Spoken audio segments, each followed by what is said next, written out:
Tandaan mo, walang deadline ang paghilom. Dahil ikaw ang magdi-decide nun. Kaya di ba dapat yung happiness natin, hindi natin dinidepende sa isang tao. Kasi kapag nag-end lahat, wala ka nang natira sa sarili mo. Kaya kailangan mo ring magtira para sa sarili mo. At hindi na sayang ang 7 taon mo, Abby. Kasi hinubog ka nun. Hindi ka nabawasan nung nawala siya. May mga parte na kailangan mo lang munang buuin mag-isa. And darating yung araw na yung alaala niya hindi na masakit. Peaceful na, may peace of mind ka na. Parang kanta na minsan mong minahal, pero hindi mo na kailangan ulit-ulitin. At kapag dumating yung araw na yun, masasabi mong okay na ako at masaya ka na talaga that time. And to Abby, at para sa mga ka-vibes natin, nahihirapan na feeling nila dahil nag-end yung relationship nila, feeling nila, hala, paano na ako?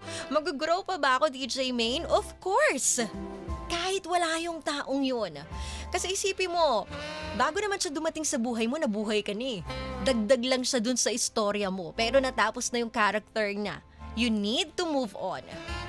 At paano ka makaka-move on kung nandun ka pa rin sa pahina na yun? Paano papasok yung mga bagong character sa story mo? Kung hindi mo papalitan. And sa tamang panahon may darating. O kahit wala muna. Ang importante yung buo ka. Sapat ka? At mahal mo yung sarili mo. Kasi minsan akala natin kailangan natin mag-move on agad para matawag na tayo ay matapang. Tayo ay strong na tao. Pero hindi kasi yun ganun.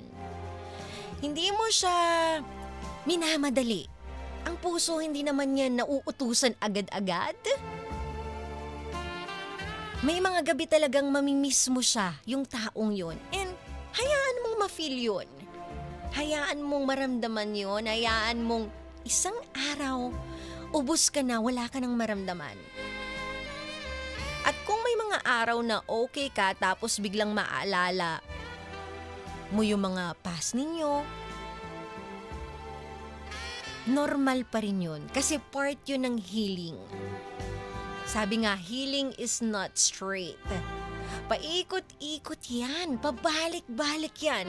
Pero ang importante, umuusad. And you need to feel the pain to be healed.